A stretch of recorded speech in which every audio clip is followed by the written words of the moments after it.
Hi everyone, it's Rita. I'm an Akashic record reader and accessor, and I did a sharing from the Council of ORION. I've been traveling back to the East Coast. You can see there's a Jefferson. That's my favorite.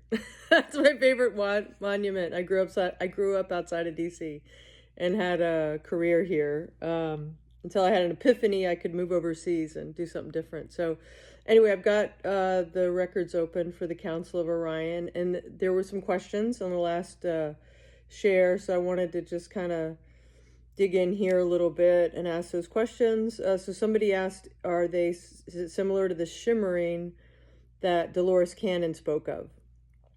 And I'm hearing shimmering is a different energy. It's like a different star system. And then they said, we were part of the beginning of consciousness. And then they're like, oh, but that's such a big word.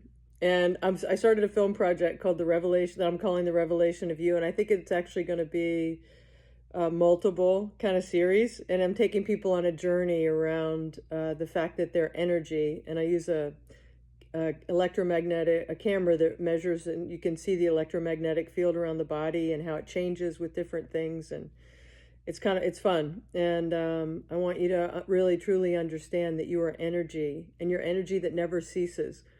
And people can talk about biohacking and longevity and all that. Well, you got the ultimate longevity, because guess what? You don't die. You know, your energy goes on, your loved ones are around you, they're supporting you. Lean into that knowing, talk to them every day. So anyway, so what they were saying about this whole idea of like consciousness is a big word, and then they were saying it's like these words that are given to you, like ascension, the shift.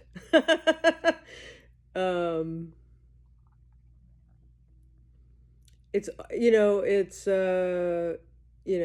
this projection. I've got a friend that is a big Bashar person. She likes to say, oh, everything around you is a mirror, and stuff. And because they kind of talk like that, right? But what I'm hearing is like,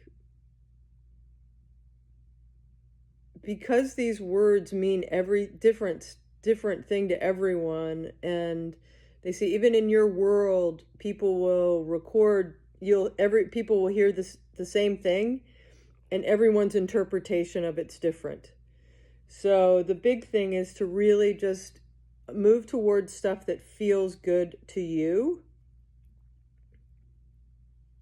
with a sense of love and kindness to yourself and to others.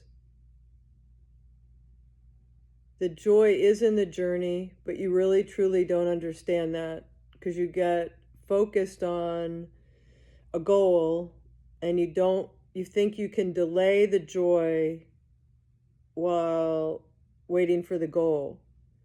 And it's trying to find the joy in those moments, every moment.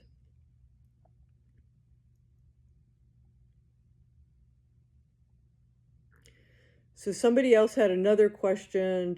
I guess they just wanted a question. They didn't ask me a question, but just what else would the Council of Orion like to share? We love and own the fact that all is well. All is well on your planet.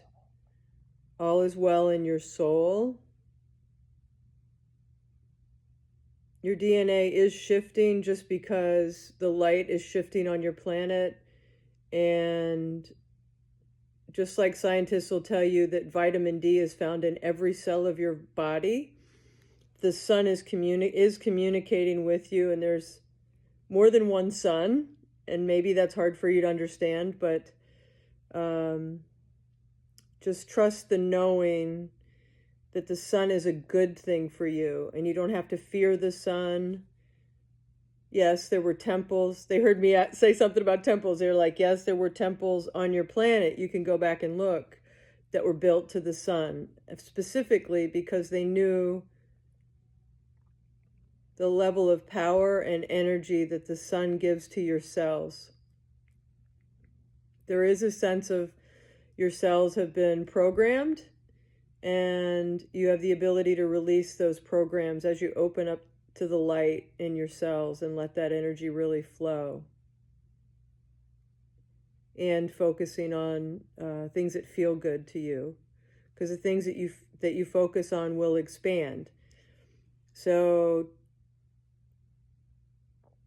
some people are preaching dystopia and all these collapses and all these things, and change has happened throughout the existence of you and your planet. So change is not a bad thing. It's just how you decide to approach it. And the things you focus on will expand. There are more species being born on your planet that are different species. Scientists will find those. There's more crystals.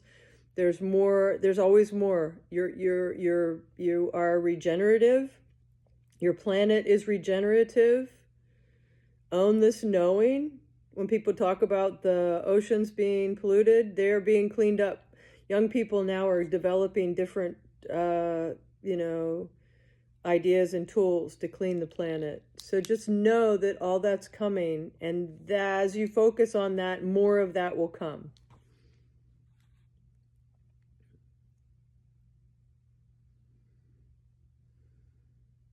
You are protected.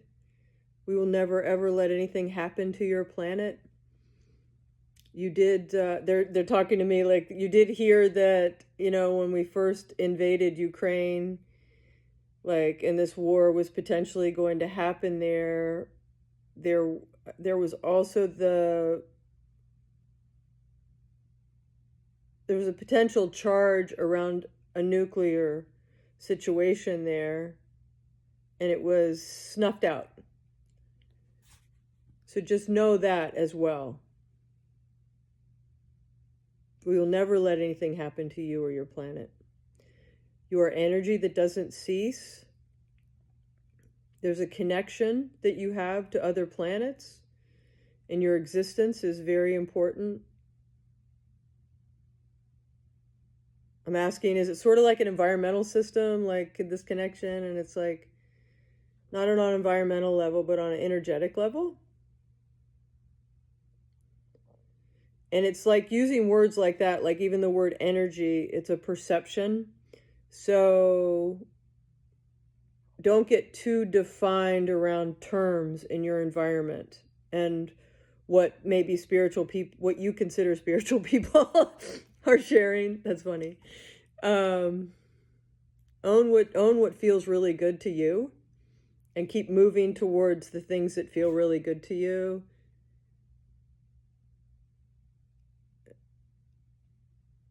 And they want me to let you know, like, as far as creating your reality, one of the things that can happen is if you're an uplifter and you're out there saying, I want to help people and stuff, and then you encounter somebody who's been asking to be uplifted or helped. This happened to me in a relationship I had last year. Then you're going to meet them, and it doesn't mean that you're vibrating at their level. It just means that you've got energy out there saying, I'm here to help people, and then somebody's saying, I really want to be helped, and so you could encounter somebody, and maybe they're not kind to you, or they lie about things like that. Then what you have to understand is that's not about you, but it is about you to create a healthy boundary, and try to see them in the best light that you can as you work through your anger. Because it's really hard if somebody's not nice to you to own like a good feeling about them, right? And but in the emotional guidance scale with Abraham Hicks, as you own these different levels, whether it's the bottom, I think, is grief, up to anger. They want you to get angry, and then resentment, whatever it is, and then you'll get to a place of feeling more joy and happiness. So that emotional guidance scale is great. Somebody asked me about how to meditate, and basically the way I meditate, one of the ways is I bring light. I see light. I close my eyes. I get quiet. I slow down my breathing. I go into a very appreciative space where I start seeing my parents, my siblings, my niece and nephew. I just thank them. I thank my lineage. I thank God for being here. I say to God, I know I'm here to serve. I'd love to be doing that with a team. I've got my eyes shut. My shallow breathing, fill my body with light, bring light around my body, and just hold this appreciative, calm space. Much love to you all.